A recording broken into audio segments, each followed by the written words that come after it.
But clarity के साथ आज वी विल डिस्कस टुडे कि कैसे इसको यूज करते हैं। तो सागर, Yes, sir. हाँ please read this. Correlation, correlation analysis. Correlation and regressions are generally used together. The correlation analysis is used to measure the degree of association between the two sets of qualitative data. Example: how are the sales of a product X correlated with the sales of product Y? Example two: how is the advertising expenditures correlated with other promotional expenditures? So scroll. एक minute. जैसे suppose करो ये example को आप देख रहे हो, पहला वाला एग्जाम्पल। Yes, sir. जैसे सपोज करो, एज्यूम करो, जस्ट इमेजिन दैट कि आपकी एक्सेल सीट खुली हुई है। कौन सी? Excel sheet. एक्सेल सीट में एक कॉलम एक्स का है, एक कॉलम वाई का है। Yes, sir. ठीक। अब उस कॉलम में ये फिगर लिखी हुई है, कौन सी? Sales of the product and sales of the product Y. दो प्रोडक्ट हैं। Clear? Yes, sir.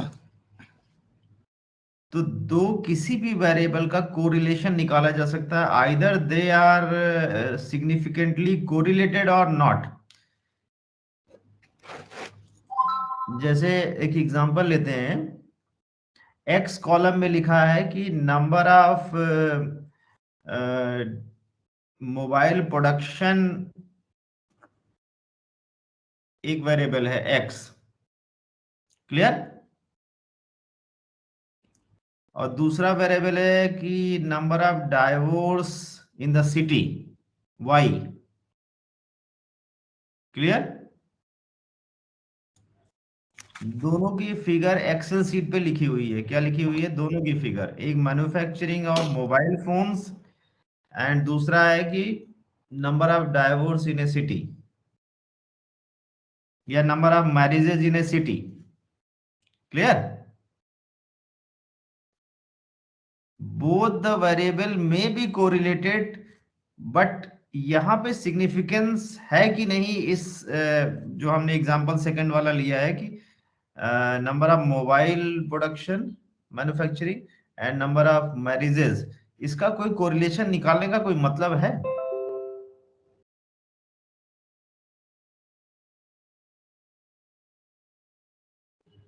No, sir.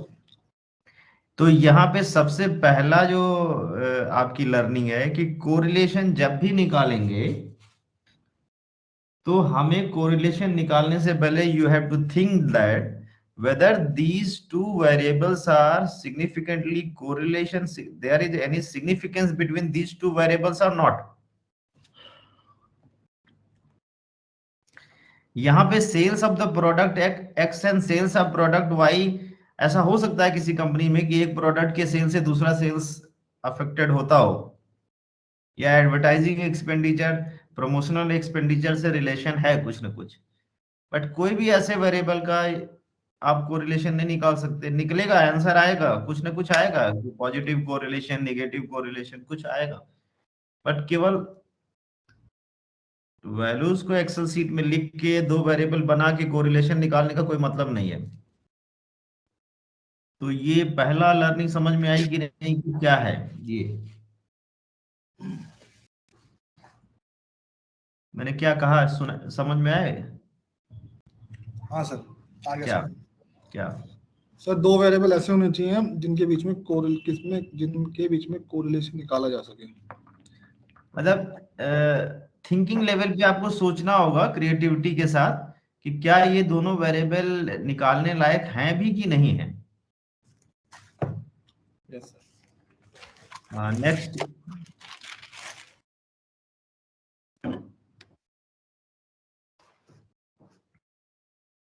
Yes Shivani. जी sir. Hmm, Sir, correlation is usually followed by regression analysis in many applications.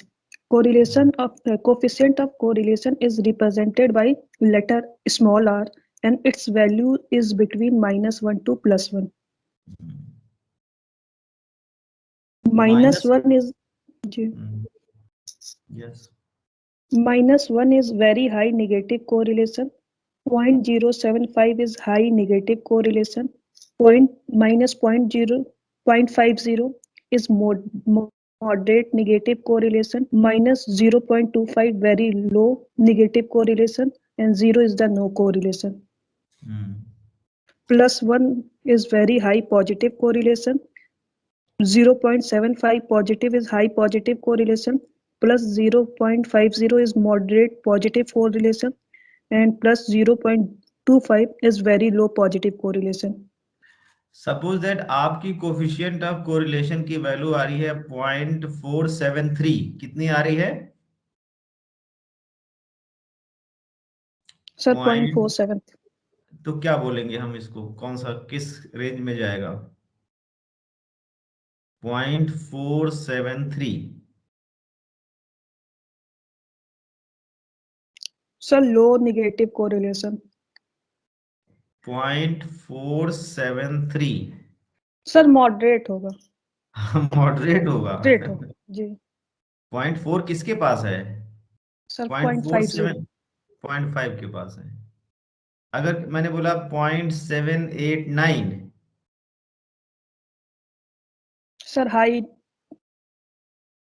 Correlation. High positive correlation. High minus minus 0.19,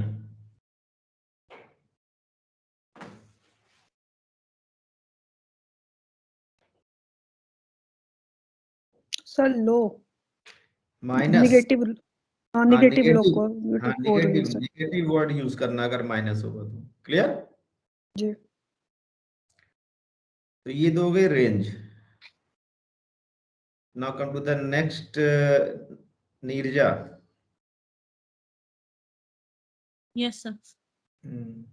The main objective of regression analysis is to explain the change in one variable, dependent variable, based on the change in one or more variable, that is independent variable.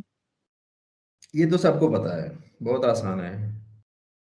हाँ example हमने क्या लिया है एक? Example, change in sales, dependent variable of a product based on the advertising expense or number of sales people or number of sales office, independent variable, or all the independent variable. तो हम regression, हाँ yes, regression equation कैसे बनाएंगे, model कैसे बनाएंगे regression model? Regression model is given as y equal to a plus b1 into 1 plus b2 into 2 plus ये so on into plus नहीं है, bn. ये इनटू नहीं है, ये एक्स Okay, है। b1 x1, हम्म, b1 x1 plus b2 x2 हाँ plus so on. Where y is dependent variable, हाँ, x1, x2 are the independent variables, a is constant. ये क्लियर है?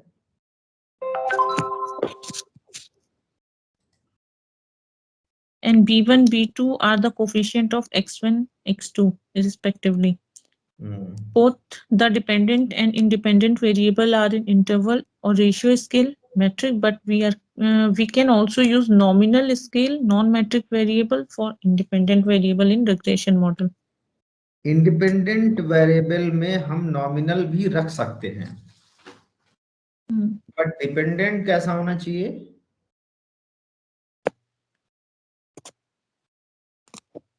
Metric, हाँ मैट्रिक मतलब interval or ratio scale.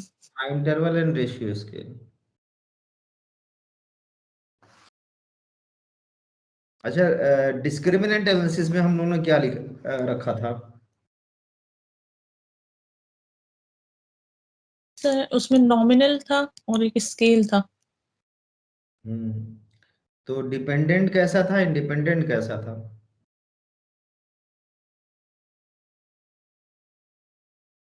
Sir हमारा nominal जो था वो इंडिपेंडेंट था और डिपेंडेंट हमारा वो था स्केल था। डिपेंडेंट वेरिएबल, सर डिपेंडेंट हमारा नॉमिनल था, है dependent. Low and low and high risk. हाँ, लो एंड हाई रिस्क दो कैटेगरी डिवाइड हुई थी, तो वो डिपेंडेंट हमारी जो वेरिएबल था वो हमारा क्या था, नॉमिनल था। Yes sir.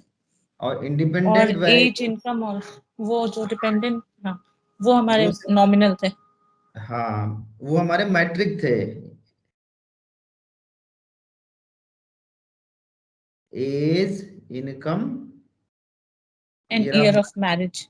हाँ ये सब कैसे थे, ये सब रेशियो स्केल में थे। Yes sir. कंफ्यूज हो रहे हो क्या? नहीं यस सर, हाँ सही बोले, रेशियो थे, कैसे बताओ? स्केल थे सर। हाँ स्केल थे, कैसे? हम्म मतलब ग्रुपिंग वेरिएबल होता है तो क्या होता है, नॉमिनल। हम्म तो डिस्क्रिमिनेंट एनालिसिस में हम लोग क्या कर रहे थे, ग्रुप डिस्क्रिमिनेट कर रहे थे, low risk customer, high risk customer, based on हाँ। सम क्वेश्चन, सम इंडिपेंडेंट हम्म वेरिएबल। तो वो कौन कौन हमारे से, नॉमिनल थे। कौन से नॉमिनल थे, कौन से independent low variable? Sir, low risk high risk हमारे नॉमिनल थे। हाँ ठीक है, वो कौन सा वेरिएबल है, डिपेंडेंट है। Yes sir. और और जो हमारे इंडिपेंडेंट, इंडिपेंडेंट हमारे स्केल थे। इंडिपेंडेंट हमारी स्केल थे, clear. Yes sir. Yes sir. यहाँ पे क्या है, तो यहाँ पे उल्टा है, डिपेंडेंट हमारे इंटरवल मतलब स्केल है और इंडिपेंडेंट हमारे जो है। नहीं, दोनों वेरिएबल क्या होने चाहिए, इंटरवल या रेशियो स्केल में होने चाहिए। हाँ। लेकिन स्पेशल केस में अगर हमें एक इंडिपेंडेंट वेरिएबल को नॉमिनल में रखना पड़े तो हम रख सकते हैं। ओके। यहाँ पे हमें बोथ वेरिएबल कैसे, both the variable should be in ratio scale या interval scale, but if we want to add one nominal scale variable we can add in this model. लेकिन डिपेंडेंट हमारा नॉमिनल स्केल में ना हो, अच्छा ये ना हो। जबकि डिस्क्रिमिनेंट एनालिसिस में डिपेंडेंट वेरिएबल हमारा क्या होना चाहिए, नॉमिनल ही होना चाहिए। होना चाहिए हाँ। अच्छा, एनोवा कैसा होना चाहिए, एनोवा रिवर्स ऑफ डिस्क्रिमिनेंट है। तो सर उसमें डिपेंडेंट जो है हमारा स्केल हो जाएगा हाँ डिपेंडेंट हमारा स्केल हो जाएगा, यस। और इंडिपेंडेंट हमारा जो है वो नॉमिनल हो जाएगा। अब समझ में आ रहा है, तीनों केस क्लियर हो रहा यस है एक सर। साथ क्या? फिर से यस बताओ, सर। एक मिनट, शिवानी शालिनी बताओ।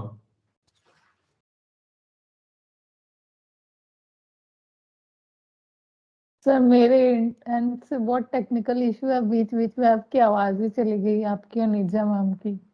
अच्छा आवाज चली जा रही है, जी बाकी सर। सबको भी आवाज कट रही है कि केवल आपको कट रही है? सर मेरे यहाँ थोड़ा नेटवर्क का इशू हो जाता है कभी कभी। अच्छा ठीक है, चलो ज्योति बताओ।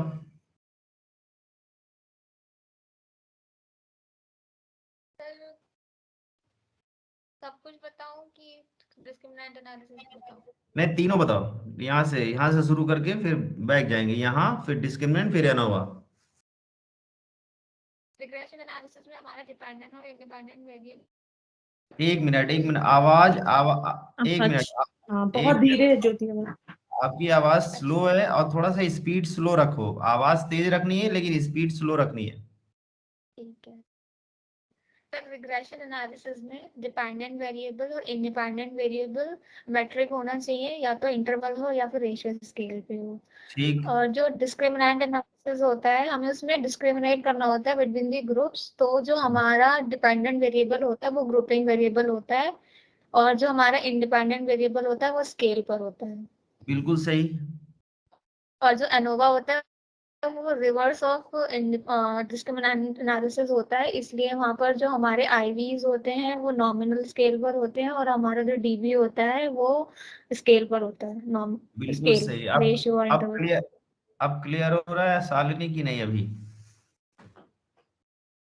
जी sir.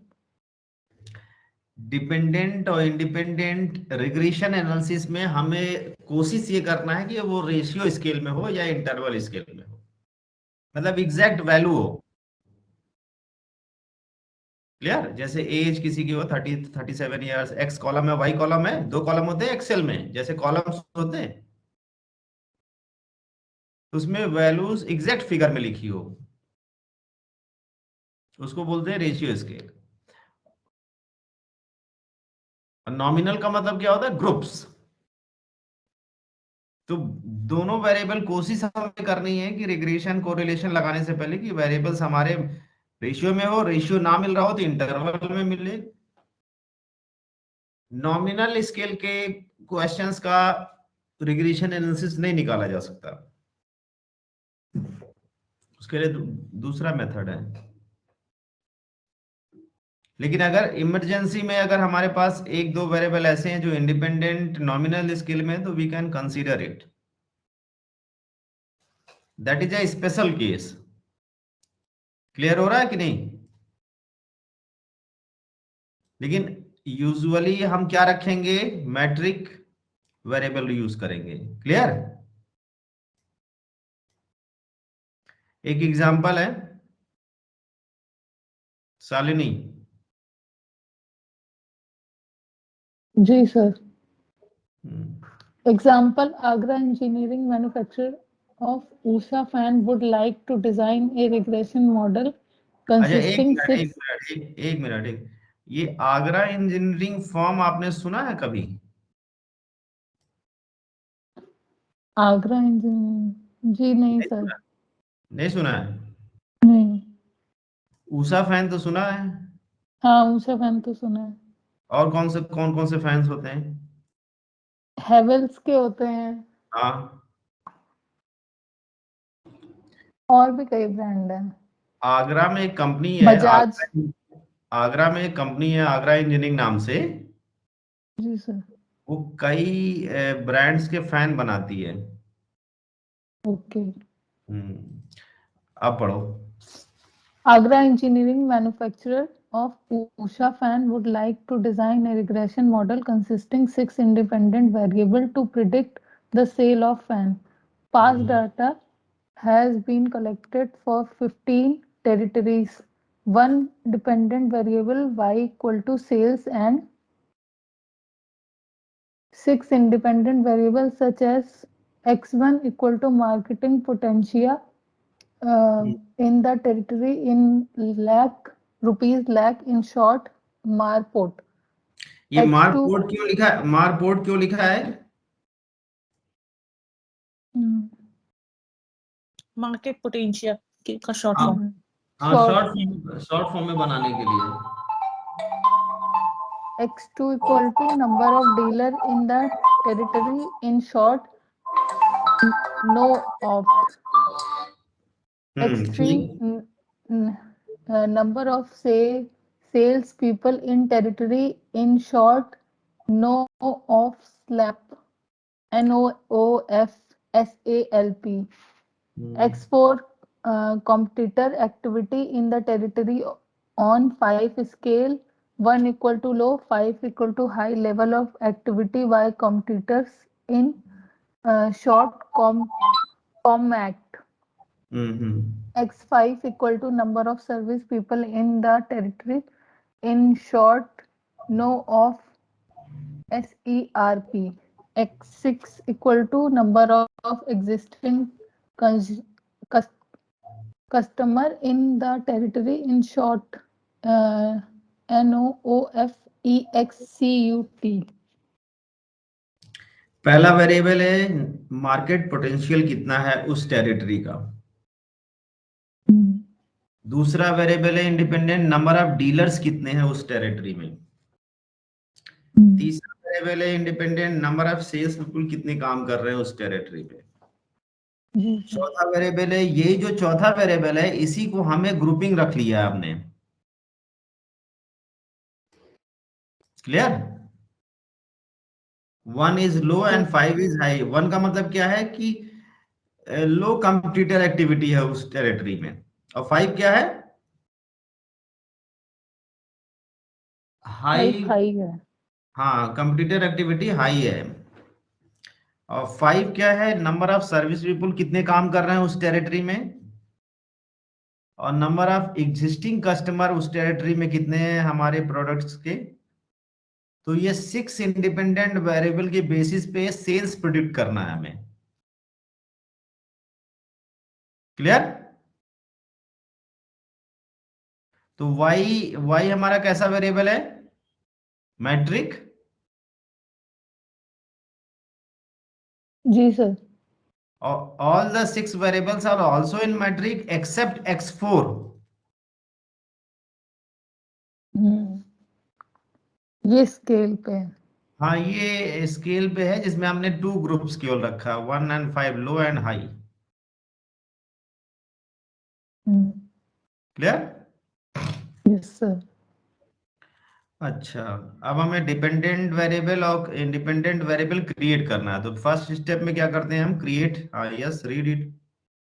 Create the dependent variable and all independent variable in variable view in SPSS as follow. इस तरह से वेरिएबल हम क्रिएट कर लेंगे। क्लियर?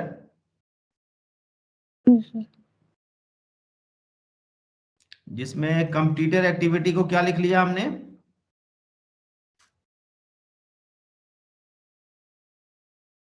1 को लो कर दिया एंड 5 को हाई कर दिया। क्या कर दिया? 1 को लो और 5 को हाई। बाकी वैल्यूज में हमें एज इट इज रखना है, क्योंकि वहां पे हमें मैट्रिक फिगर मिलेगी। जी सर। डेटा व्यू में अब आते हैं, इंटर डेटा कर लिया।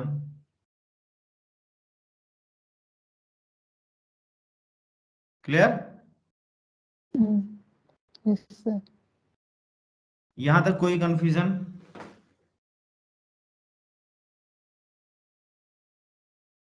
कितने इंडिपेंडेंट वेरिएबल है हमारे पास?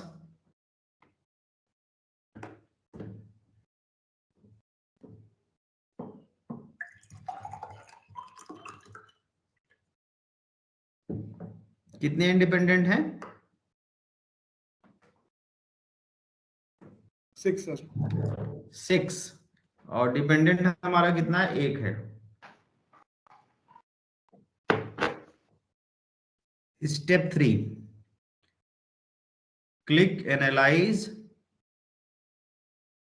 select correlate and bivariate.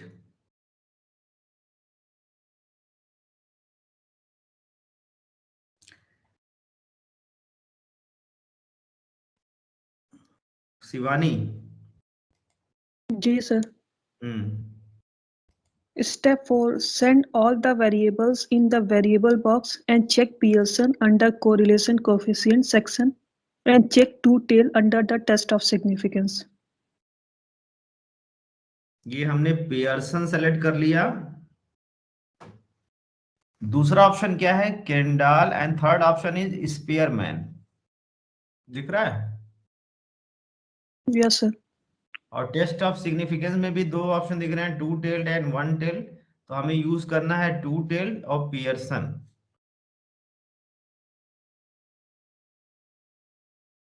Spearman हम तब यूज करते हैं जब हमारा रैंक डेटा होता है। कैसा? Sir rank data पे। हाँ, स्पेयर कोरिलेशन कोफिशिएंट, स्पेयर आपने पढ़ा भी होगा, उसका एक फॉर्मूला होता है। तो लेकिन हमें यहाँ पे यूज करना है Pearson. Next, step 5, Click on the option tab and check mean and standard deviation. Click on continue in to return the previous box and finally click OK tab to get output as given below. Mean है standard deviation general statistics होती है, तो इसको हम click कर लेते हैं। Output इस तरह से जनरेट हो गई, इसको हमने कॉपी कर लिया वर्ड पे। ठीक, तो हमारी सेल्स सबकी फिगर आ गई, कोरिलेशन की फिगर आ गई।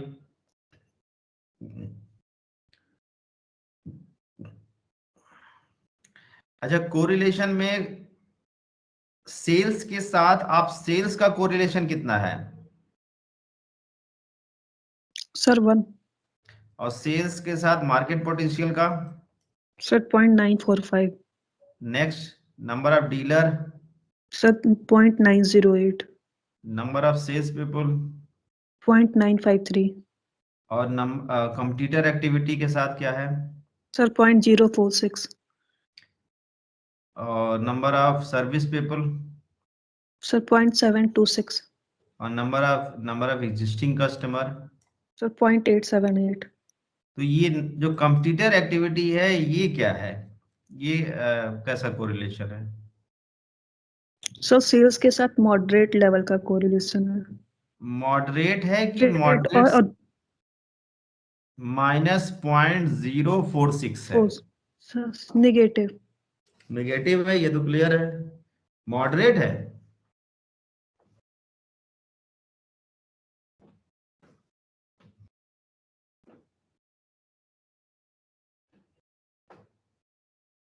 .046 है कि 0.46 है?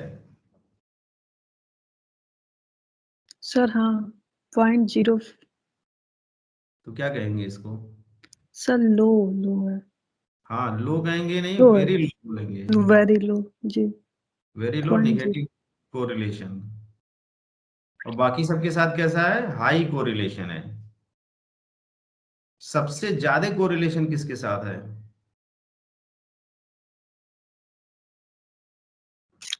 Sir number of sales people. Number of?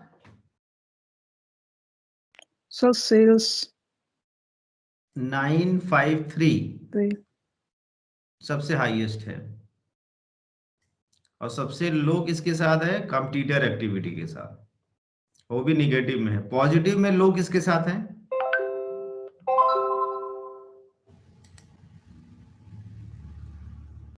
Sir number of service provider number 0.726। Of service people, ये है। तो कोरिलेशन से हमें ये पता चल जाता है कि किस वेरिएबल में कितना कोरिलेशन है। सेल्स के साथ तो हाई कोरिलेशन दिखना चाहिए, क्लियर? बट आपस में कोरिलेशन कम दिखना चाहिए, वाई? इसका आंसर कोई दे सकता है? सर मल्टी कोलिनियरिटी अदरवाइज हो जाएगा अगर आपस में ये कोरिलेट हो जाएंगे सारे आईवीज तो। बाकी लोगों को कुछ नहीं समझ में आया जो तुमने वर्ड यूज किया है। समझ में आया क्या सर बोला इसने? शिवानी ने जो वर्ड यूज किया है, बाकी लोगों को क्लियर हुआ क्या बोला इसने? एक एक वर्ड बोला है।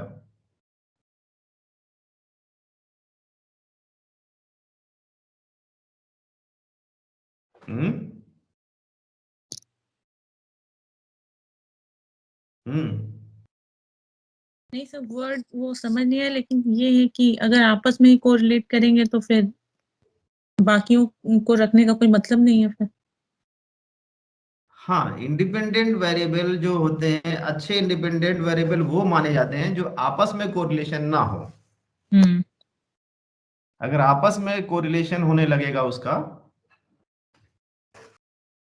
तो आपस में कोरिलेशन हो रहा है कि नहीं? अगर मार्केट पोटेंशियल का हम देखें नंबर ऑफ डीलर से, तो कितना है मार्केट पोटेंशियल का डीलर से? 837। नंबर ऑफ डीलर का अगर नंबर ऑफ सेल्स पीपल से देखें तो 853। तो ये कैसा है? ये सब कैसे कोरिलेशन है?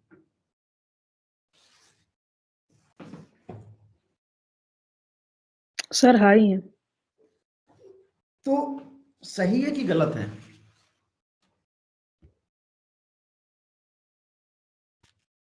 सर होना तो नहीं चाहिए आईवी के बीच में इतना हाई कोरिलेशन। हाँ, आईवी के बीच में इतना ज्यादा नहीं होना चाहिए, क्योंकि अगर इतना ज्यादा होगा तो जो हमारी एक हम डिस्क्रिमिनेट करते हैं वेरिएबल्स को, कन्वर्जेंट वैलिडिटी और डिस्क्रिमिनेंट वैलिडिटी निकालते हैं ना हम लोग, आगे के क्लासेस में आएगा ये चीजें, discriminate validity and convergent validity. तो आपस में इंडिपेंडेंट वेरिएबल वो सबसे अच्छे माने जाते हैं जिसमें कम कोरिलेशन दिखाई दे, बट डिपेंडेंट के साथ हाई दिखना चाहिए। तो ये बहुत अच्छे सिलेक्शन तो नहीं माने जाएंगे कि बहुत अच्छा इंडिपेंडेंट वेरिएबल है, लेकिन हम उसको अभी बाद में डिस्कस करेंगे। लेकिन ये बात क्लियर है हुई कि सेल्स के साथ हमें कोरिलेशन अच्छा मिलना चाहिए। तो सेल्स के साथ तो अच्छा कोरिलेशन मिल रहा है, एक्सेप्ट किसका, कंपटीटर एक्टिविटी। तो कोरिलेशन से हमें क्या पता चला केवल,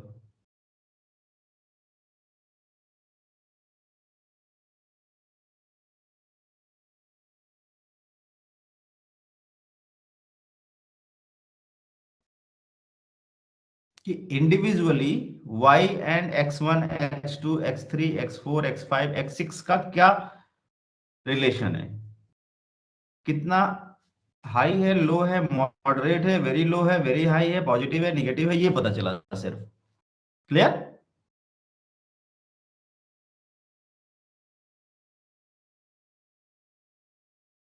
मल्टी कोलियारिटी एक वर्ड यूज किया था इसने, उसका मतलब क्या होता है?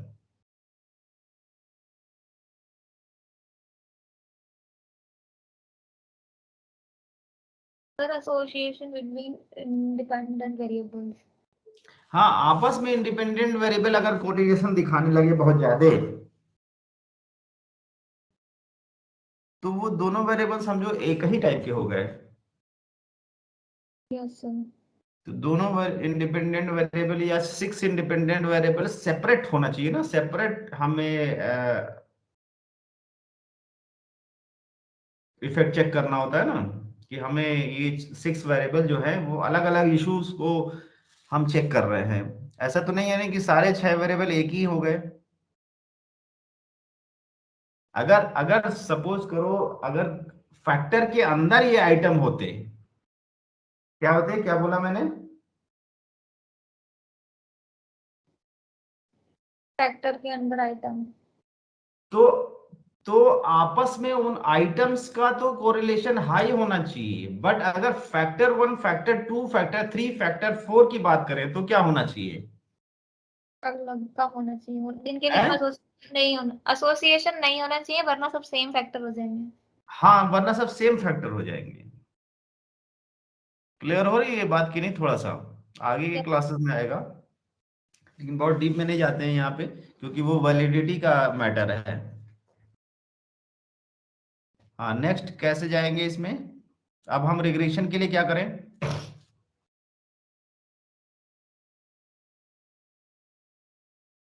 Analyze.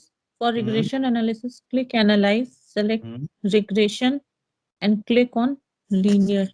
Linear, Yes, sir.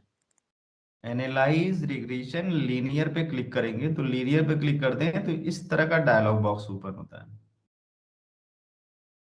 जिसमें एक बॉक्स टॉप पे है डिपेंडेंट और दूसरा बॉक्स है इंडिपेंडेंट्स। मेथड दिख रहा है, मेथड, Yes. मेथड में क्या दिख रहा है? Enter. यहाँ पे बहुत सारे मेथड होते हैं, इंटर ही मेथड नहीं होता है। Inter method is a common method, सबसे ज्यादा यूज करते हैं लोग, बट बेस्ट रिजल्ट के लिए forward and backward method use किया जाता है। कौन सा method? Forward and backward. Forward और बैकवर्ड मेथड हमें ये बताता है, that tells us out of 6 independent variable which one is the most important independent variable to predict sales। क्या बोला मैंने? The 6 वेरिएबल्स में से कौन सबसे ज्यादा अच्छे से प्रिडिक्ट कर रहा है सेल्स को? Forward method and backward method में हमें कई मॉडल्स बना के दे देता है एसपीएसएस की, एक वेरिएबल इंडिपेंडेंट यूज करें कि 2 करें कि 3 करें कि 4 करें कि 5 करें कि 3 करें कि 4 करें कि 2 करें कि 1 करें, कितने इंडिपेंडेंट वेरिएबल का कॉम्बिनेशन बना के कई कॉम्बिनेशन में वो हमारे सामने रख देता है। मॉडल 1 में 2 वेरिएबल दिखा देगा, मॉडल 3 में 2 वेरिएबल दिखा देगा, मॉडल 4 में 4 वेरिएबल इंडिपेंडेंट दिखा देगा। जो बेस्ट पॉसिबल सिलेक्शन होगा वो हमें सेलेक्ट करना होता है वहां से। क्लियर? बट इंटर मेथड हमें ऐसा कुछ नहीं बताएगा। तो आपको कौन कौन से मेथड पढ़ने हैं? 3 मेथड पढ़ने हैं। कौन से? enter, हाँ, forward and backward. अच्छा, फॉरवर्ड और बैकवर्ड सुना था कभी पहले कि नहीं?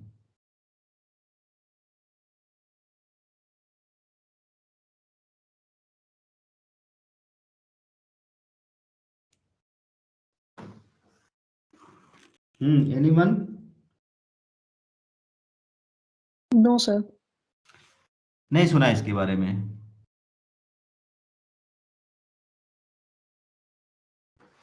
अच्छी बात है।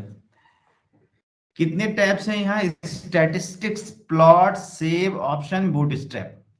तो हमें क्या करना है? स्टेप 8 पे क्या करना है? Send dependent variable sales independent variable box and send all the independent variables in the independent box and select any one method from enter or stepwise or backward and click options tab. If we need additional output and click plots. If we want to see the plot, now click continue to return the previous dialog box and last click on OK tab to get the final output such as given below. Forward, Yes. Backward, forward, step wise कई methods होते हैं। ठीक, generally हम कौन सा use करते हैं? Enter. Inter method use करते हैं हम लोग। तो हम लोग सबसे पहले डिस्कस करेंगे इंटर, फिर उसके बाद डिस्कस करेंगे फॉरवर्ड, फिर उसके बाद डिस्कस करेंगे बैकवर्ड। क्लियर? बाकी मेथड आप यूज कर सकते हो, अलग अलग रिजल्ट देगा।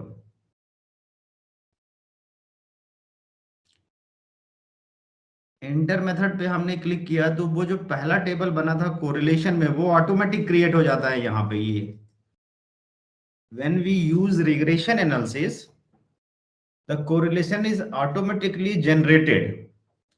तो हमें क्या करना चाहिए? कोरिलेशन यूज करना चाहिए कि रिग्रेशन यूज करना चाहिए?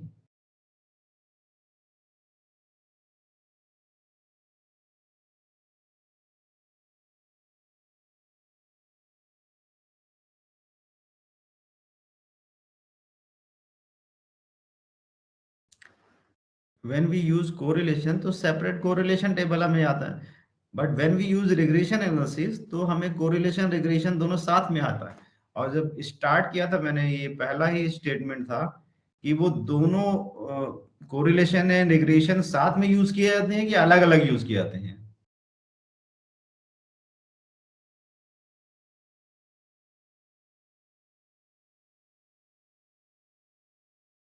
यस, So साथ में यूज किए जाते हैं। साथ में यूज किए जाते हैं, अलग अलग सेपरेट नहीं किया जाता है। कोरिलेशन एंड रिग्रेशन, हमें कोरिलेशन अलग से निकालने की जरूरत नहीं है, ऑटोमेटिकली रिग्रेशन करेंगे तो कोरिलेशन टेबल जनरेट हो जाती है। क्लियर? Yes, sir. अच्छा, कोरिलेशन टेबल जब भी हम यूज करेंगे तो हमें सिग्निफिकेंट वैल्यू चेक कर लेनी कि नहीं, वेदर इट इज सिग्निफिकेंट और नॉट। तो सिग्निफिकेंट वैल्यू का मतलब होता है ये सारी सिग्निफिकेंट वैल्यू दिख रही है कि नहीं?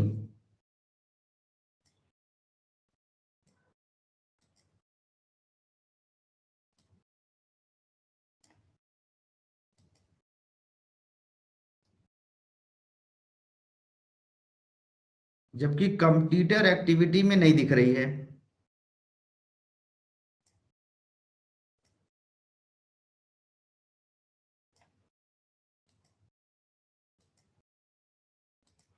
Clear?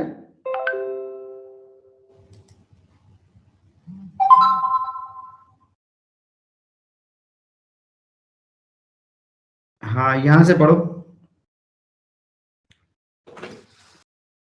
Correlation interpretation from the above table, we find that except compact competitive activity, all the other variables are highly correlated, ranging from 0.73 to 0.95 with sales. This means we have chosen a fairly good set of independent variables. The other point to be noted that in the correlation table, whether independent variables are highly correlated with each other or not. If they are like as in the above table, this may indicate that they are not independent of each other, and we may be able to use one or two of them to predict the dependent variable. This line is very very important. क्या मतलब है? ये भी important है।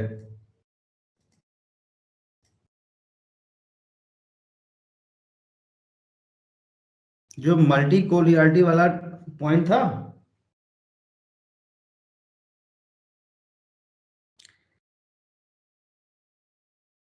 अगर independent variable आपस में correlation है तो वो एक प्रॉब्लम है हमारे लिए।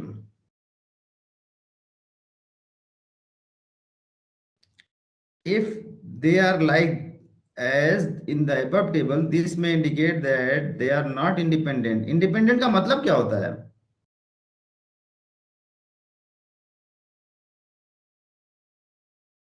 किसी भी चीज के ऊपर डिपेंडेंट ना होना। हाँ, तो कि अगर उसके अगर आपस में इंडिपेंडेंट शो कर रहे हैं तो हमें 6 वेरिएबल नहीं यूज करने हैं। हमें कितने वेरिएबल यूज करने हैं? 1 और 2 वेरिएबल जो One or most two. Important हो आउट ऑफ 6, वो हमारे काम के होने चाहिए। बाकी अदर वेरिएबल को हम क्यों हटा देंगे, क्यों अलग कर देंगे? वो इतने अच्छे से प्रिडिक्ट नहीं कर पा रहे हैं। हाँ, वो इतने अच्छे से प्रेडिक्ट नहीं कर पा रहे हैं, या वो बाकी वो सब वेरिएबल आपस में इतने ज्यादा कोरिलेटेड हैं कि एक प्रॉब्लम क्रिएट कर रहा है हमारे लिए। तो हमें 6 इंडिपेंडेंट वेरिएबल का डेटा नहीं लेना पड़ेगा। हमें सिर्फ एक या दो वेरिएबल का डेटा हमें अगर मिल जाए तो हम y को प्रिडिक्ट कर सकते हैं। क्लियर? जी सर। ये 1 और 2 जो डेटा, 1 और या 2 इंडिपेंडेंट वेरिएबल, ये हमें फॉरवर्ड एंड बैकवर्ड मेथड से ही पता चलता है। जी सर। बट इंटर मेथड जो है हमारे 6 वेरिएबल्स का डेटा आपके सामने रख देगा। क्या बोला मैंने?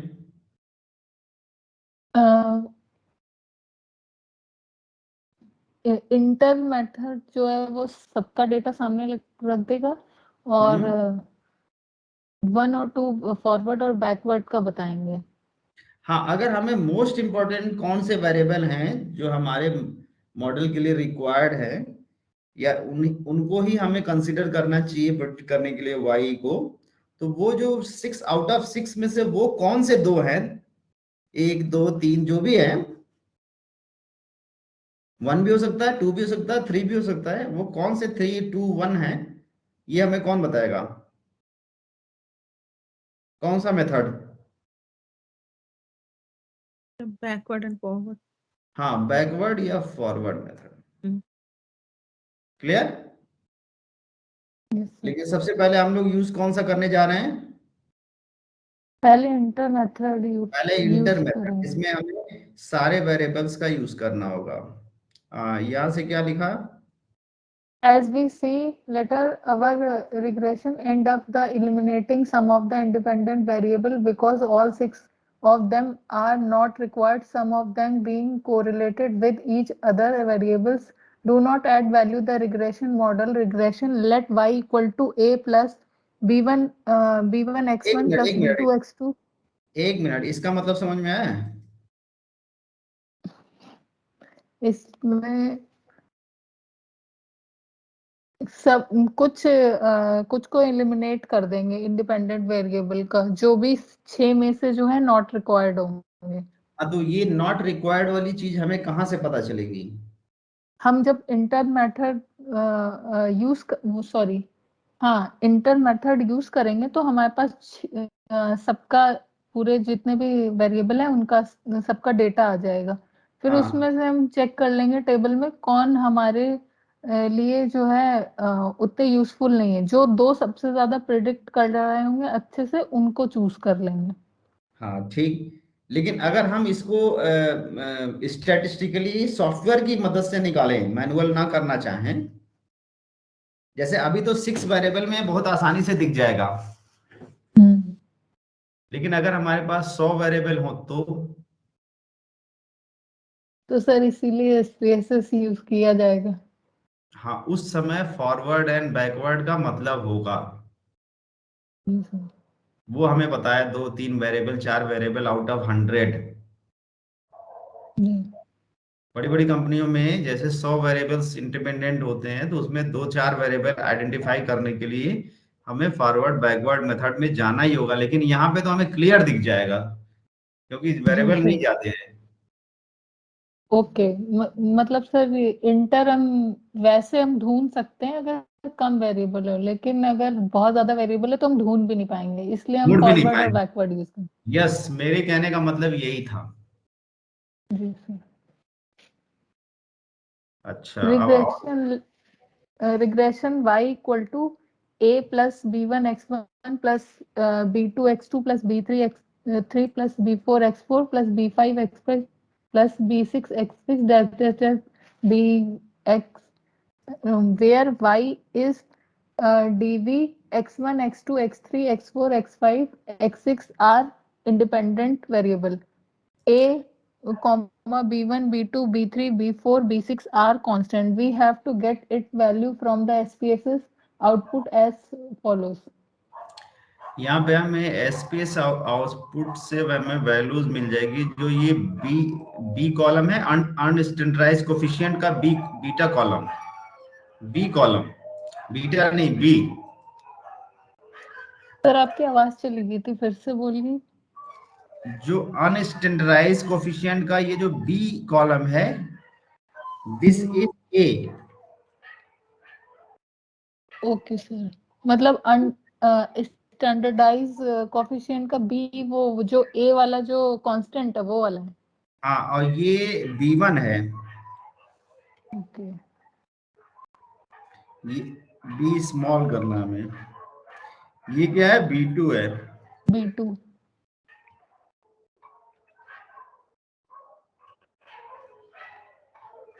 ये क्या है, बी3 है। B3।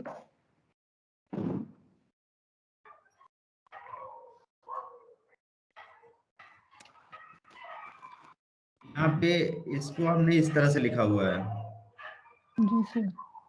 क्लियर। Yes sir. और बी6 क्या है, 0.066। यहाँ पे लिखा हुआ है 0.066। 066। लेकिन हमने दो को ग्रीन किया है और बाकी सबको रेड किया है, ऐसा क्यों?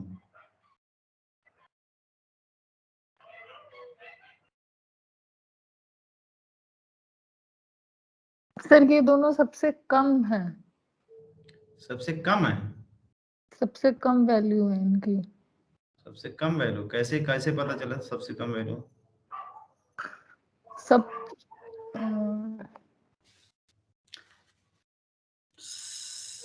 सर दिख रहा है ना, शिवानी, 0.16 और शिवानी, जी सर। हाँ, ये मार्केट पोटेंशियल को, नंबर ऑफ सेल्स पीपल को हमने ग्रीन रखा है, क्यों? सर ये पॉजिटिवली कोरिलेटेड है, पॉजिटिव इनका बीटा कोफिशिएंट है। पॉजिटिव बीटा कोफिशिएंट है, नहीं, इस वजह से नहीं रखा है।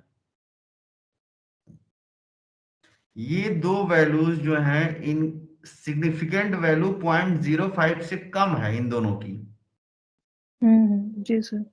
और बाकी सबकी क्या है, सर 0.05 से अधिक है। 230 अधिक है, 195 अधिक है, 735 अधिक है, 744 अधिक है, क्लियर। जी। बाकी इन्हीं दोनों की कम है सबसे। और इन दोनों में भी सबसे, इन दोनों में अगर हम देखें तो B3 की वैल्यू सबसे ज्यादा है पॉजिटिव। तो सबसे ज्यादा इंपैक्ट कौन सा डालेगा variable? B3, B1, B2, B3, B4 अगर कोफिशिएंट को देखें हम, तो सबसे ज्यादा इंपैक्ट सेल्स पे कौन सा, सबसे ज्यादा इंपैक्ट किसका होगा?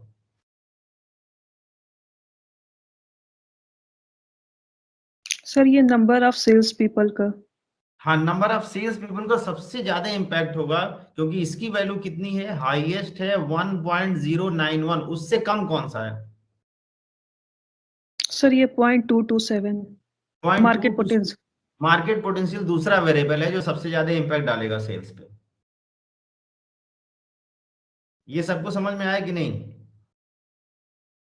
जी सर। बाकी सबको समझ में आया? जी सर। क्या? Yes, sir. क्या? तब B3 की वैल्यू ज्यादा है एंड उसके बाद B1 सब- है जो कि हाँ, सबसे ज्यादा इन्फ्लुएंशियल वेरिएबल जो है हमारा नंबर ऑफ सेल्स पीपल, सबसे ज्यादा इन्फ्लुएंस करेगा वाई को, हम्म क्योंकि कोफिशिएंट इसका सबसे ज्यादा है। हम्म तो सबसे पहले वेरिएबल जो सिलेक्शन हुआ हमारा नंबर ऑफ सेल्स पीपल, दूसरा वेरिएबल जो सिलेक्शन हुआ मार्केट पोटेंशियल। तीसरा वेरिएबल हमारा अगर सर सेलेक्ट एक करना। क्वेश्चन है, हाँ। B2 भी तो 0.819 है, वो भी तो ज्यादा है सेकंड हाँ, नंबर बिल्कुल से। सही है, बिल्कुल सही है, बट सिग्निफिकेंट है कि नहीं है? 0.230 रेड इधर हाँ वो सिग्निफिकेंट। नहीं है। अच्छा उधर 0.05 से जो है ज्यादा है, इसलिए ये नहीं होगा। ये नहीं कंसीडर करेंगे, यस। मतलब दोनों चीजें हमें देखनी है। दोनों चीजें मतलब हमें देखनी, यस।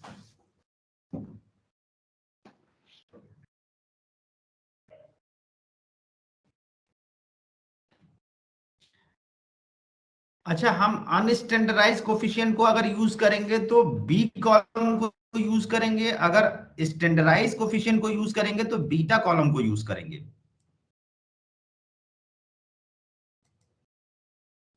बीटा कॉलम में B1 क्या है? सर दोनों में डिफरेंस क्या है? अभी बता रहे हैं। ये भी यूज करते हैं।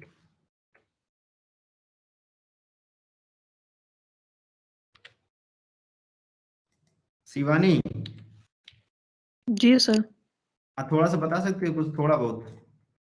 सर जो अनस्टैंडर्डाइज होता है वो बेसिकली रिग्रेशन इक्वेशन लिखने के काम होता है, और स्टैंडर्डाइज जो होता है वो कंपैरिजन पर्पस से होता है। अगर बाय द वे सब जो हमारे आईवीज है डिफरेंट यूनिट्स हैं, तो उनको कंपैरिजन पर्पस से अगर लाना तो हम स्टैंडर्डाइज यूज करेंगे, और अगर हमको रिग्रेशन इक्वेशन लिखना होता है तो हम उसमें अनस्टैंडर्डाइज बी का यूज करते हैं।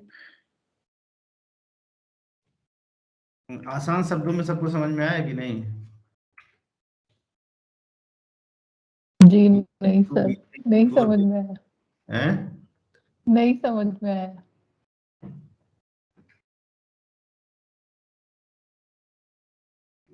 स्टैंडर्डाइज कोफिशिएंट, अनस्टैंडर्डाइज कोफिशिएंट, दोनों वर्ड्स को जरा ध्यान से देखो। अनस्टैंडर्डाइज वर्ड एक लिखा है और एक लिखा है स्टैंडर्डाइज वर्ड।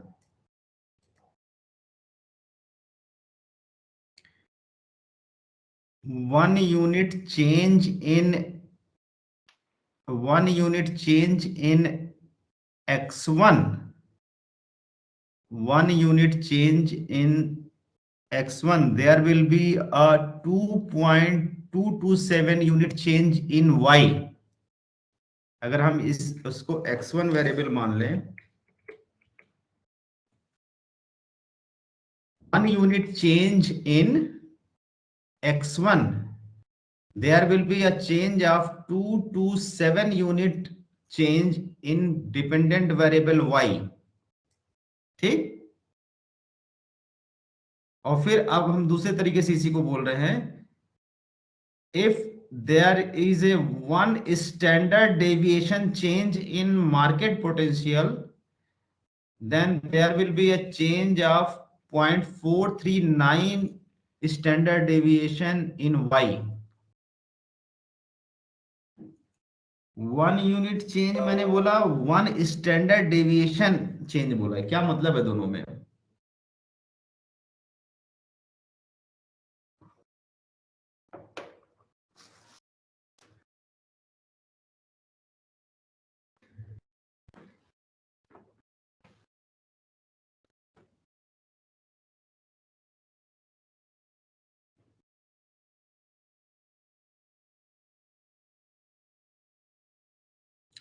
अच्छा, स्टैंडर्ड डेविएशन का कंसेप्ट क्या होता है, फंडामेंटल कंसेप्ट क्या होता है?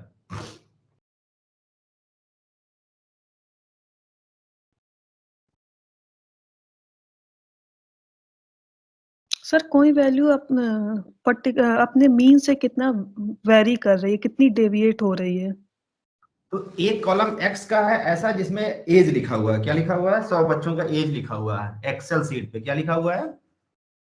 एज दिख रहा है, विजिबल दिख रहा है एक्सेल सीट पे, ऐसा दिख रहा है 100 बच्चों का एज दिख रहा है। विजुलाइज कर सकते हो आप, 100 बच्चों का एक्सेल सीट पे एज लिखा हुआ है। क्लियर? Yes sir. कैसा एज होगा?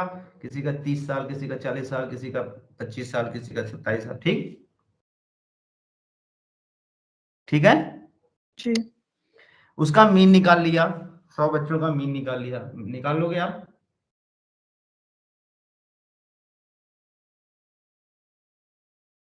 क्या करेंगे मीन निकालने के लिए? 100 बच्चों का मीन निकालने के लिए क्या करेंगे एज का?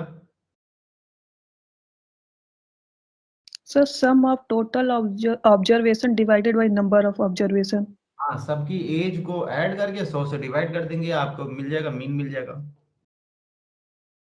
अब स्टैंडर्ड डेविएशन का एक कॉलम और बनाओ उसी के बगल में। मीन से क्या करेंगे? पहला स्टूडेंट को घटाएंगे अगर प्लस माइनस होगा फिगर, फिर दूसरे स्टूडेंट को मीन से घटाएं, तीसरे स्टूडेंट को मीन से घटाएं, चौथे स्टूडेंट को मीन से घटाएं, फिर सबके इसी तरह 100 स्टूडेंट्स के मीन से घटा के, या प्लस जो भी प्लस माइनस वैल्यू होगी होगी।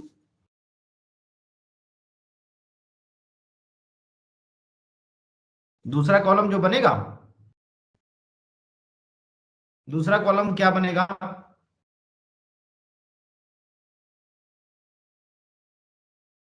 Standard deviation. है स्टैंडर्ड डेविएशन। अगर इस दूसरे कॉलम का यूज करके डेटा निकाला जाए तो उसको स्टैंडर्डाइज कोफिशिएंट बोलते हैं।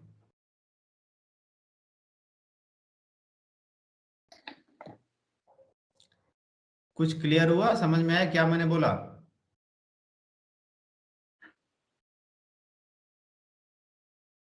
और अगर पहले कॉलम का यूज करके अगर हम फिगर को जनरेट कर रहे हैं तो उसको क्या बोलेंगे?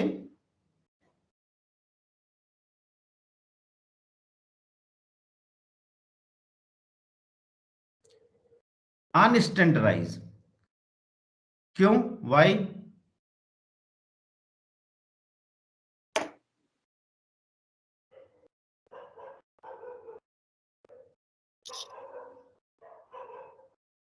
हमने क्या किया है? हमने जो दूसरा कॉलम एक्सेल सीट पे बनाया वो क्या किया है एक्चुअली?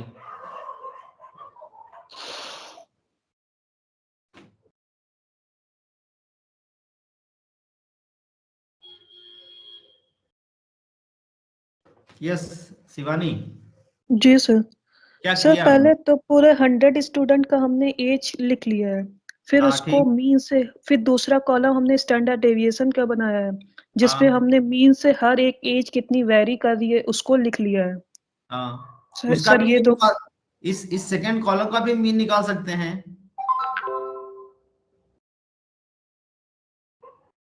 इसका भी मीन निकाल सकते हैं कि नहीं? जी निकाल सकते हैं सर। स्टैंडर्ड डेविएशन का मीन बोलते हैं इसको। तो स्टैंडर्डाइज कोफिशिएंट कैसे निकलेगा और अनस्टैंडर्डाइज कोफिशिएंट कैसे निकलेगा? सर स्टैंडर्डाइज कोफिशिएंट तो वेरिएंस स्टैंडर्ड डेविएशन से निकल रहा है। हाँ, स्टैंडर्ड डेविएशन से निकल रहा है। यस, अब मेरी बात समझ में आ रही है कि मैं क्या कहना चाह रहा हूँ। स्टैंडर्डाइज कोफिशिएंट वहां आ जाता है जहां स्टैंडर्ड डेविएशन आ जाता है। तो हमने जब स्टैंडर्डाइज को अनस्टैंडर्डाइज के को एक्सप्लेन किया तो वहां पे हमने बोला 1 unit change in x1 there will be a 0.227 unit change in y, जबकि स्टैंडर्डाइज कोफिशिएंट बीटा कोफिशिएंट के केस में हम क्या बोल रहे हैं, 1 unit standard deviation change in x, there will be a 0.439 standard deviation change in y। दोनों में क्या स्टेटमेंट में क्या डिफरेंस है?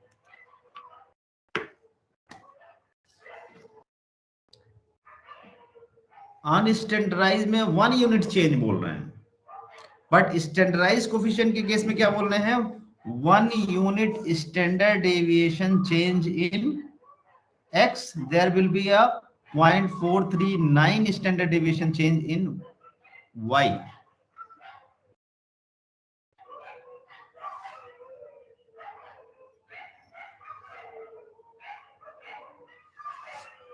अभी सेपरेट एक्चुअली स्टैंडर्डाइज और अनस्टैंडर्डाइज का एक सेपरेट क्लास होनी चाहिए, बट यहाँ पे हमें यूज कौन सा करना है ये आपके ऊपर डिपेंड करता है।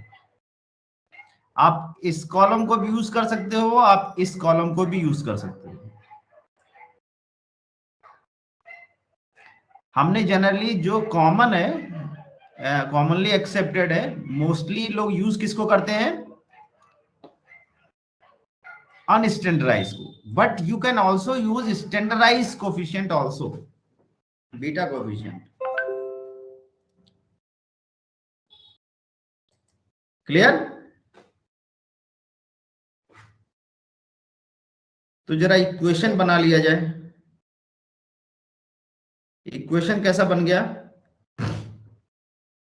ये पढ़ो क्या लिखा है।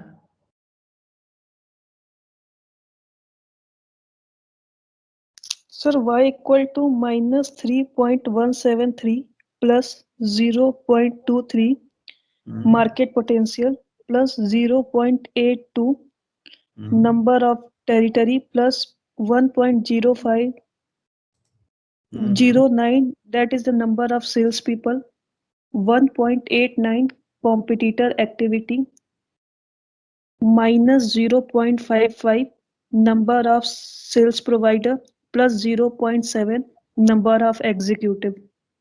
ये 3.173 ये कहां से मिला? ये हमारा कांस्टेंट है -3.173, और मार्केट पोटेंशियल का कोफिशिएंट कितना है, 227। तो यहां हमें लिखना चाहिए 227 की जगह यहां क्या लिख दिया है, 23 लिख दिया है। 227 लिखो, ऐसा करो ज्यादा समझ में आएगा। नंबर ऑफ डीलर के केस में कितना है कोफिशिएंट, 819। क्लियर हो रहा है? नंबर ऑफ सेल्स में कितना है,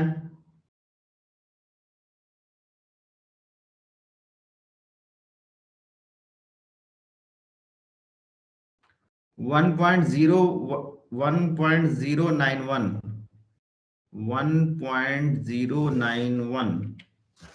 कंप्यूटर एक्टिविटी में कितना है, -1.893। यहां माइनस लगा हुआ आगे। Clear? Number of service people कितना है, -549।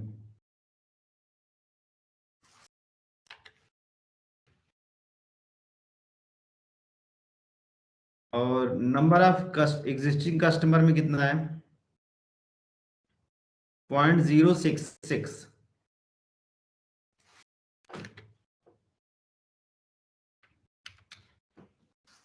ये इक्वेशन क्लियर है कि नहीं?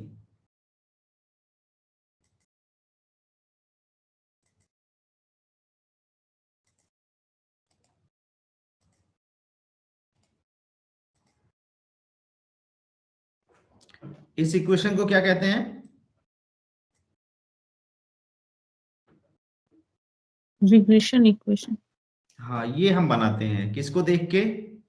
अनस्टैंडर्डाइज कोफिशिएंट को देख के, कांस्टेंट को देख के, या स्टैंडर्डाइज कोफिशिएंट को भी देख के हम बना सकते हैं इक्वेशन। इसमें दो वेरिएबल सबसे इंपॉर्टेंट है, मार्केट पोटेंशियल है, नंबर ऑफ सेल्स। लेकिन अगर ये आपके पास 100 वेरिएबल्स होते, कितने? 100। या 200, 500, 1000 वेरिएबल्स होते हैं इंडिपेंडेंट, तो ये ढूंढना आसान होता कि डिफिकल्ट होता?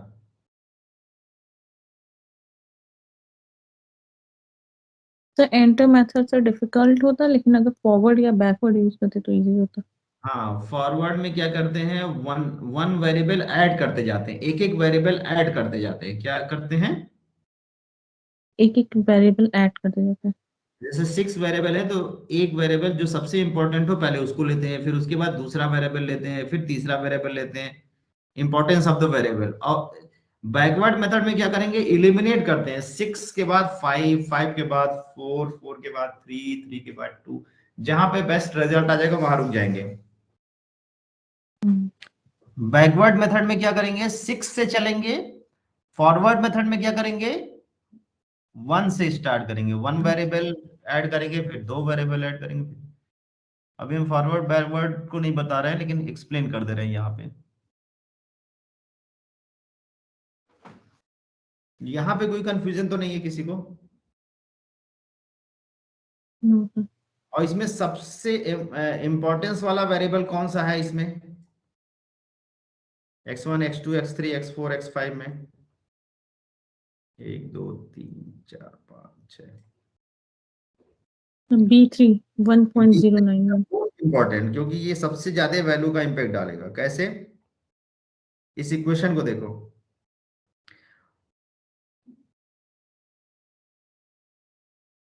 1 unit change in number of sales people, 1 unit change in, Number of sales people.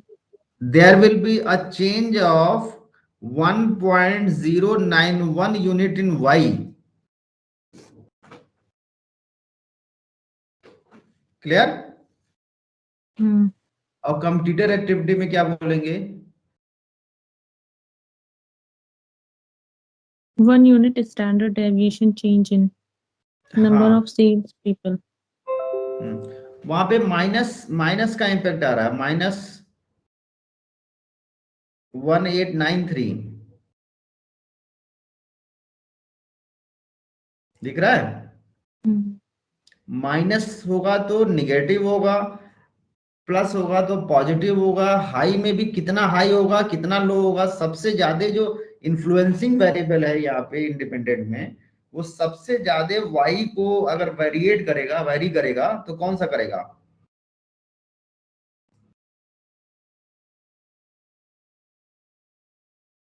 कौन सा करेगा?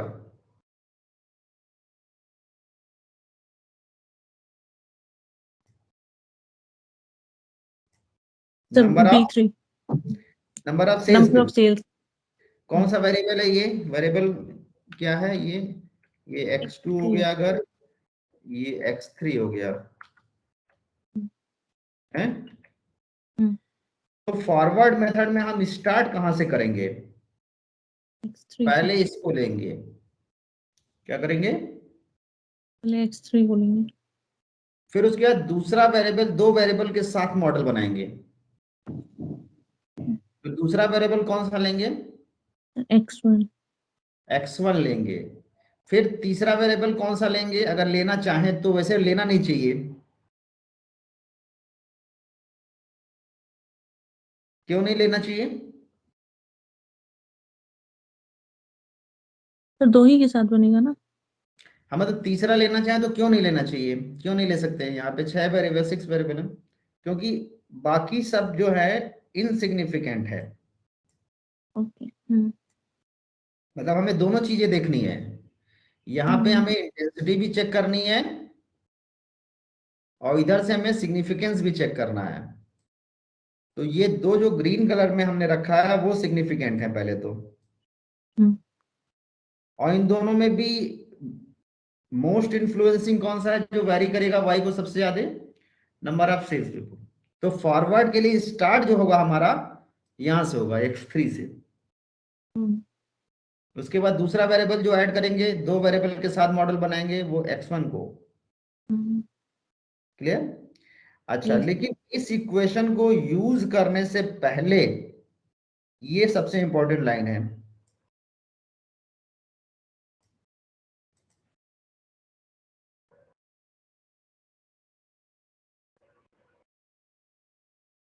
क्या है सागर?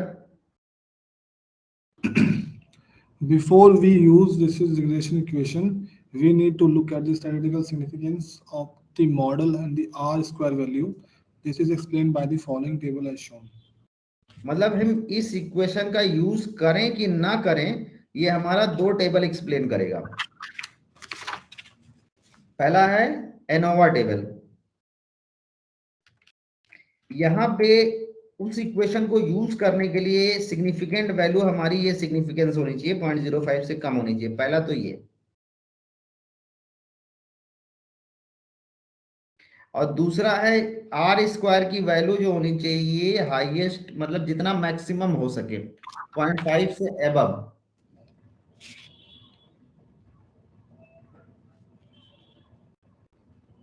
इसका क्या मतलब है? 97% है आर स्क्वायर।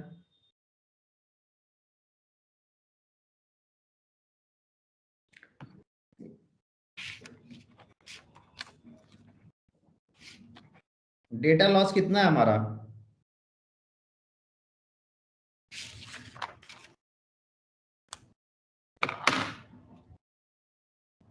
3.3%। हाँ, यस, बहुत कम। बहुत कम, 2.3%। हाँ, 2.3। तो अगर ये दोनों values ANOVA table and R square की वैल्यूज हमारी एक्सेप्ट हो रही हैं और मॉडल सिग्निफिकेंट है हमारा, अभी हम इस इक्वेशन का यूज कर सकते हैं। अगर ये दोनों वैल्यू सपोर्ट नहीं कर रही है, कौन सी?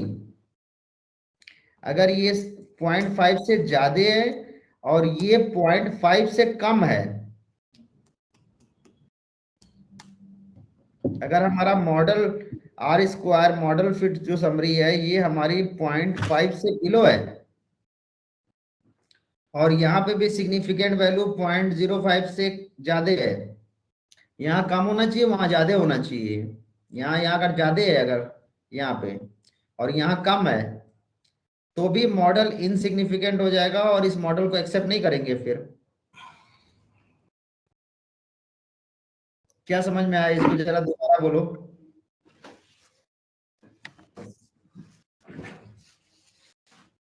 इस इक्वेशन को यूज करने के लिए दो चीजें चेक करनी है। क्या?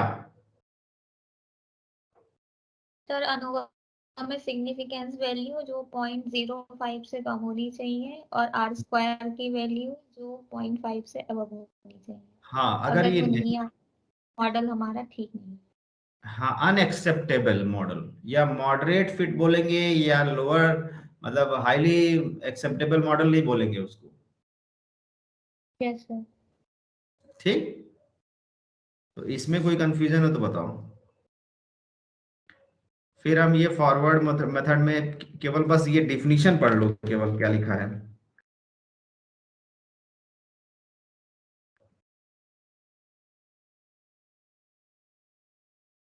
Forward regression, add one by one independent variable based on the starting with the one which explains most of the variation in the sales। Most of the variation कौन सा था इसमें?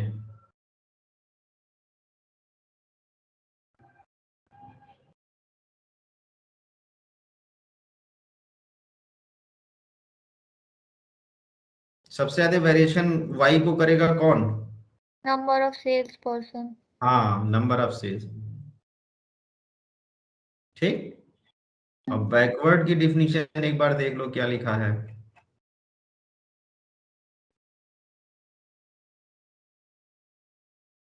This regression regression model starts with all the independent variables and eliminate one after another variable which do not explain much of the variance in the sales. विच क्या लिखा है? Do not explains much, क्या मतलब है दोनों का?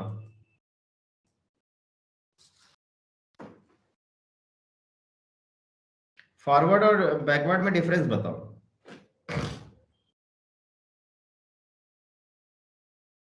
Sir backward में जो सबसे कम वेरिएशन एक्सप्लेन कर रहा होगा सबसे पहले उसे एलिमिनेट करेंगे, उसके बाद ठीक। नेक्स्ट, ठीक।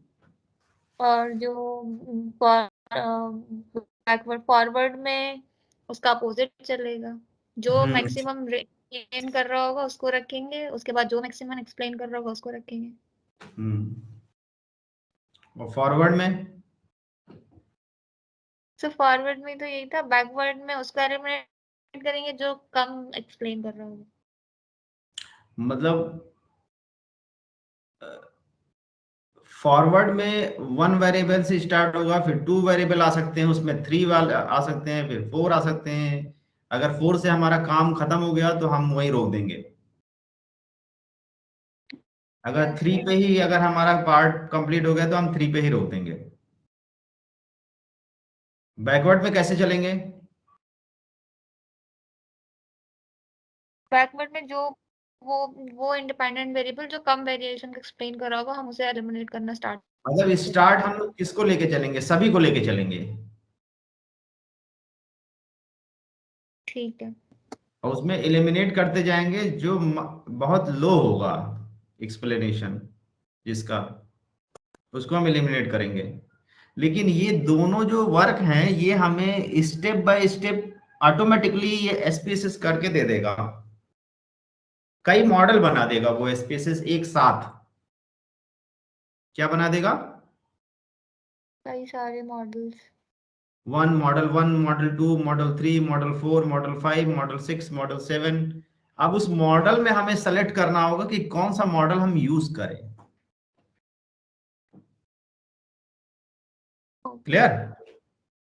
Yes sir.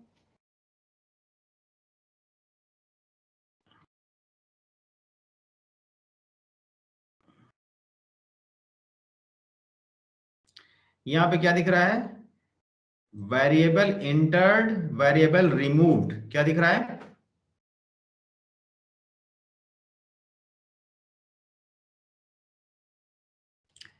पहले मॉडल में क्या है? Number of sales people.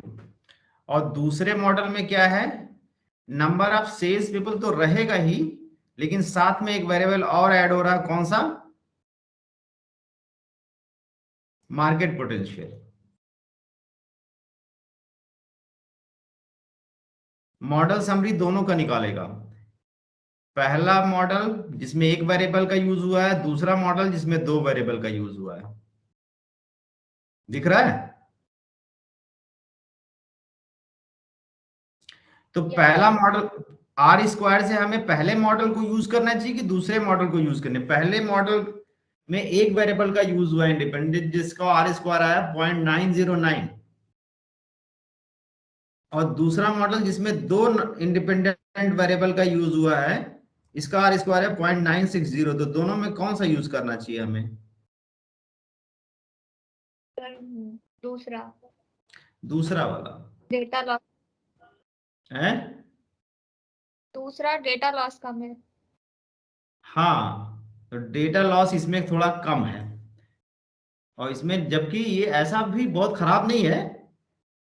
0.909 अगर हमें केवल सिर्फ नंबर ऑफ सेल्स पीपल का ही डेटा मिल जाए तब भी हम वाई को प्रेडिक्ट कर सकते हैं।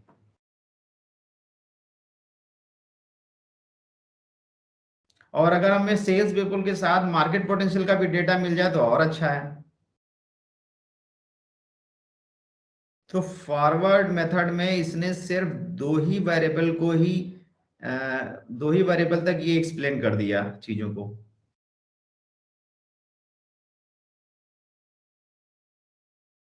और बाकी एक्सक्लूडेड वेरिएबल एक टेबल जनरेट होती है कि पहले मॉडल में एक वेरिएबल लिया था हमने, क्या लिया था? एक वेरिएबल मार्किंग। तो बाहर किसको निकाल दिया? मॉडल 1 में किसको निकाल दिया? 1 2 3 4 5, बाकी 5 वेरिएबल बाहर है पहले मॉडल में।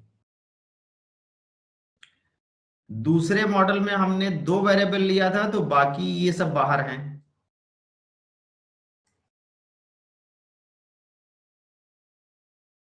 Excluded variable. मॉडल 1 में एक वेरिएबल का ये फिगर जनरेट हुई है, और मॉडल 2 के लिए 2 वेरिएबल की ये फिगर जनरेट हुई है। तो हमें कौन सा यूज करना चाहिए? मॉडल 1 का यूज करना चाहिए कि मॉडल 2 का?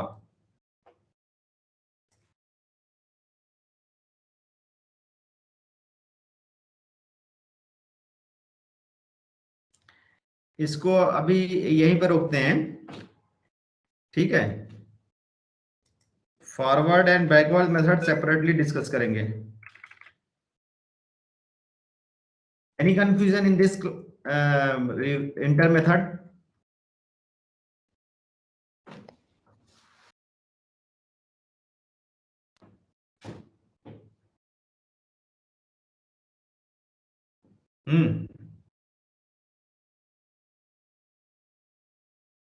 No, sir.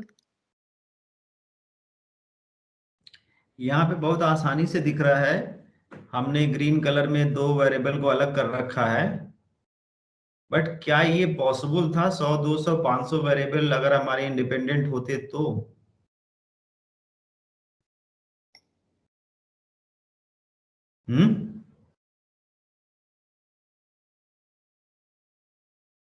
इतना आसान होता ढूंढना? सर पॉसिबल नहीं होता, और अगर होता तो बहुत टाइम कंज्यूमिंग होती है ये बहुत प्रोसेस। टाइम कंज्यूम हो जाता है। तो हमें फॉरवर्ड मेथड क्या करेंगे, जैसे हम क्लिक करेंगे फॉरवर्ड, इंटर की जगह फॉरवर्ड करेंगे, वो हमें बेस्ट मॉडल, कई मॉडल जनरेट कर देगा अलग अलग। जैसे यहाँ पे 2 मॉडल जनरेट कर दिया इसने, मॉडल 1 एंड मॉडल 2। मॉडल 1 में एक वेरिएबल रखा है, मॉडल 2 में 2 वेरिएबल रखा है। जी सर। मॉडल 1 में क्या किया इसने? केवल एक वेरिएबल का यूज किया, कौन सा? Number of number of sales. Sales person. अब मॉडल 2 में क्या यूज किया इसने? 2 वेरिएबल का यूज किया है। नंबर ऑफ सेल्स भी तो था ही था, मार्केट पोटेंशियल भी इसने ऐड कर लिया। इसलिए यहाँ देखो प्रेडिक्टर्स में क्या लिखा है? ए। जो 953 में ए लिखा है, स्मॉल ए, यहाँ पे क्या है? एक वेरिएबल का यूज है। इस कॉलम का मतलब एक वेरिएबल है इसमें। और बी का मतलब क्या है? ये बी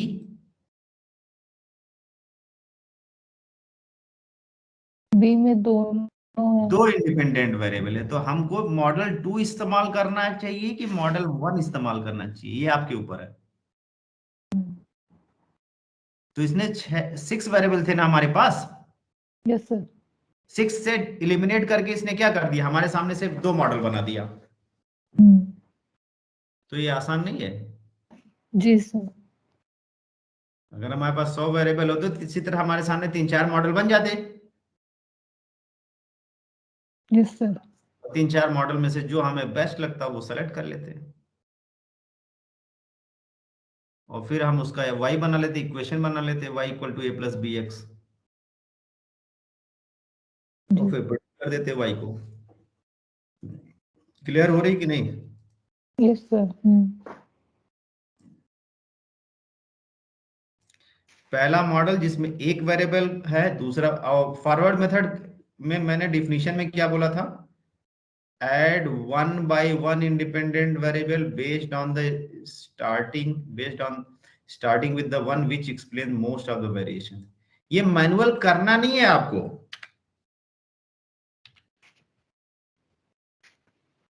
ये तो जस्ट डिफिनीशन है। ये करेगा कौन? फॉरवर्ड मेथड कौन लगाएगा? ये एसपीएसएस में जहां पे इंटर था वर्ड, जहां पे हमने वर्ड इंटर यूज किया था ना स्क्रीनशॉट में,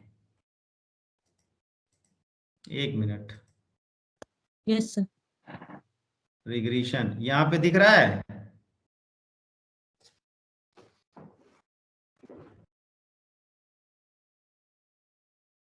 क्या दिख रहा है? enter stepwise remove backward and forward method. हाँ, तो इंटर मेथड पहला है, दूसरा फॉरवर्ड है, तीसरा बैकवर्ड है। स्टेप वाइज और रिमूव को हम अभी यूज नहीं कर रहे हैं, केवल 3 मेथड को डिस्कस कर रहे हैं। इंटर हमने देख लिया, फॉरवर्ड और बैकवर्ड नेक्स्ट क्लास में हम लोग डिस्कस करेंगे। थोड़ा सा ग्लिम्पसेस दे दिया, बता दिया है, लेकिन ये यूज, इसका फायदा तब समझ में आएगा जब आपके पास नंबर ऑफ इंडिपेंडेंट वेरिएबल बहुत ज्यादा हो।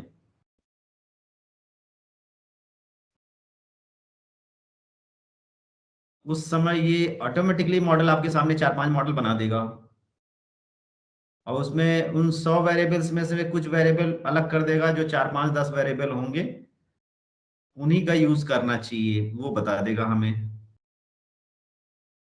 बाकी सबको हटा देगा।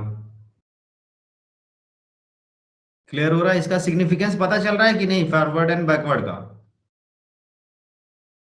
Yes sir. कब यूज करना होगा इसका? सर जब बहुत सारे इंडिपेंडेंट वेरिएबल्स होंगे। हाँ, बहुत सारे हो जाए, आपका नंबर ऑफ इंडिपेंडेंट वेरिएबल बहुत ज्यादा हैं। ठीक। Yes sir.